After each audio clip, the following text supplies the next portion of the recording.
চোখে মুখে অন্ধকার, বাঁচার কোনো উপায় নাই, তখন এই দোয়াটা পড়তে হবে। এই দোয়া পড়ে আল্লাহর কাছে ফরিয়াদ করলে বিপদ মুক্ত করবেন কে? এমন বিপদ মাঝে মাঝে হয় না, দেয়ালে পিঠ থেকে যায়, চোখে মুখে অন্ধকার, কি করব দিশা খুঁজে পাই না, এরকম হয় কখনো? হ্যাঁ, আপনাদের হয়? হয় না? তো জান্নাতে আছেন আপনারা।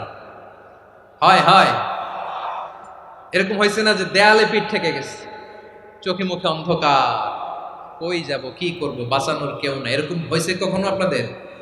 যদি হয় তাইলে এটার সলিউশন বলবো, না হইলে তো এগুলো বলে লাভ নাই।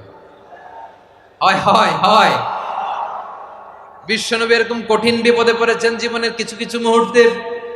ওই মুহূর্তে বিশ্বনবী স্পেশাল দুইটা দোয়া পড়তেন।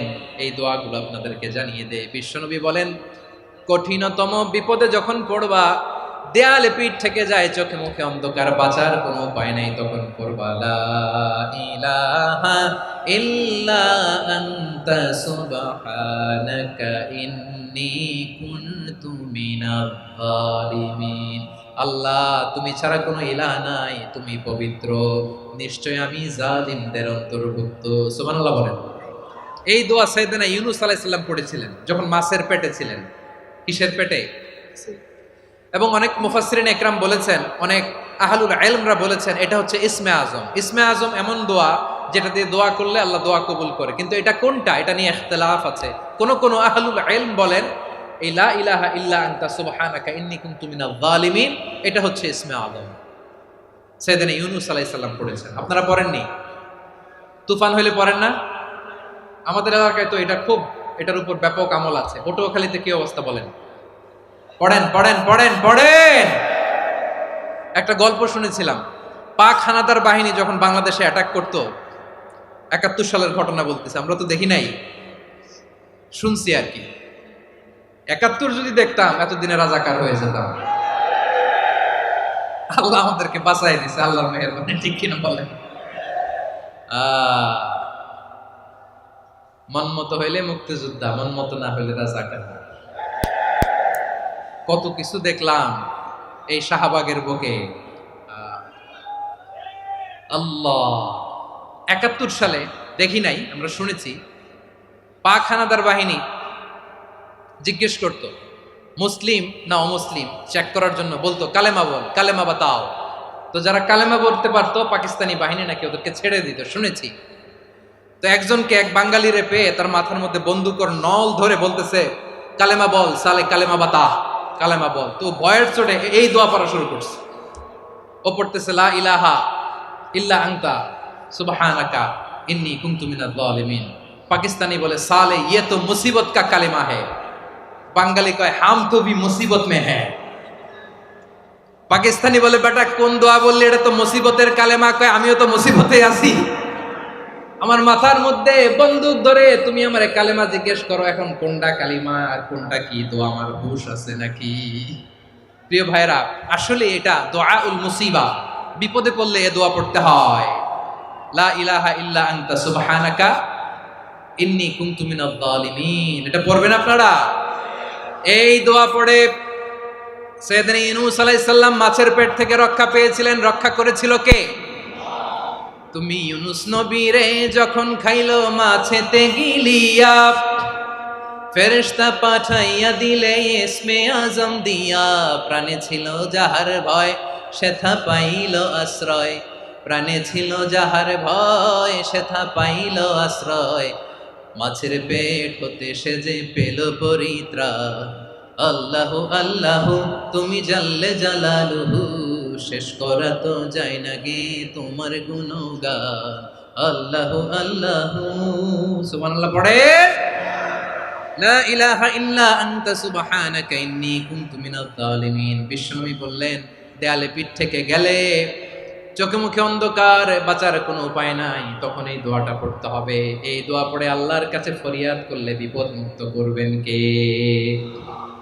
কেন এই দোয়াটা আল্লাহর কাছে বড্ড প্রিয় জানেন আমার ভাইয়েরা? কারণ এই দোয়ার মধ্যে 3টা জিনিস আছে। আমি যেরকম আঙ্গুল উঁচু করেছি, এরকম করেন তো।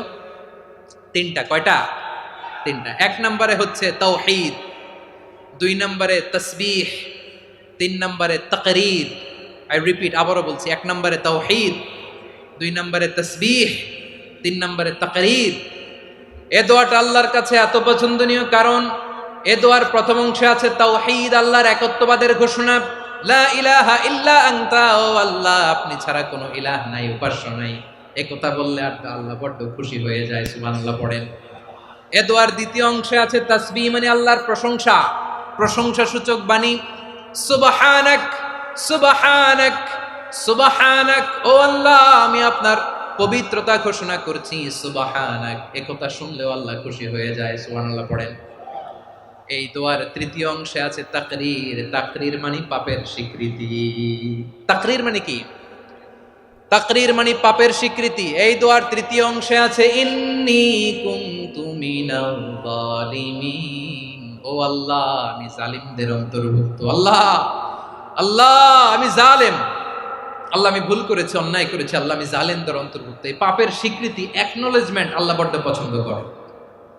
যখন আল্লাহর কাছে আপনি ছোট হবেন, ছোট হতে হতে যত ছোট হবেন ওই দৃশ্যটা দেখতে আল্লাহ বড্ড পছন্দ করে, সুবহানাল্লাহ বলেন। 3 নম্বর অংশ ইন্নী কুনতু মিনাজ জালিমিন, আল্লাহ আমি জালেমদের অন্তর্ভুক্ত। সাইয়েদনা আদম আলাইহিস সালাম ভুল করে যখন নিষিদ্ধ গাছের ফুল খেয়ে ফেললেন, ফল খেয়ে ফেললেন, আল্লাহ বললেন আদম ক্ষমা পেতে চাইলে তুমি আর হাওয়া মিলে স্বীকৃতি দাও, পাপের স্বীকৃতি আর পড়ো রব্বানা যালামনা আনফুসানা ওয়া ইল্লাম তাগফির লানা ওয়া তারহামনা লানাকুনান্না মিনাল খাসিরিন। ও আল্লাহ আমি আদম আর হাওয়া যালামনা আনফুসানা, আমরা আমাদের নফসের উপর বড্ড জুলুম করেছি। আল্লাহ ওয়া ইল্লাম তাগফির লানা ওয়া তারহামনা, আপনি যদি ক্ষমা না করেন, আপনি যদি দয়া পরবশ না হন, আপনি যদি রহম না করেন, আমরা তো ক্ষতিগ্রস্তদের মধ্যে শামিল হয়ে যাব।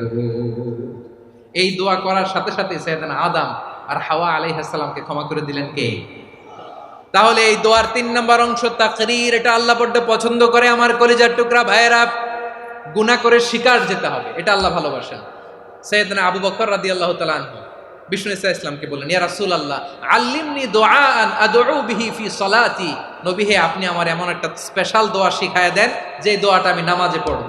নবী বললেন তাহলে তুমি পড়ো আল্লাহুম্মা ইন্নী যালামতু নাফসি যুলমান কাসীরান ওয়া লা ইয়াগফিরুয যুনুবা ইল্লা আনতা ফাগফিরলি মাগফিরাতাম মিন ইনদিকা ওয়ারহামনি ইন্নাকা আনতাল গফুরুর রহিম। সুবহানাল্লাহ। সালাম ফেরানোর আগে পড়েন, কথা কয় না, পড়েন পড়েন। ও আবু বকর, নামাজে যদি দোয়া করতে মনে চায় এই দোয়াটা পড়বা, আল্লাহুম্মা ইন্নী যালামতু নাফসি, আল্লাহ জুলুম করেছি আমার নফসের উপর, যুলমান কাসীরা অনেক জুলুম, ওয়া লা ইয়াগফিরুয যুনুবা ইল্লা আনতা, আপনি ছাড়া এই জুনুব, এই পাপ ক্ষমা করার দ্বিতীয় কোনো রব নাই। আছে?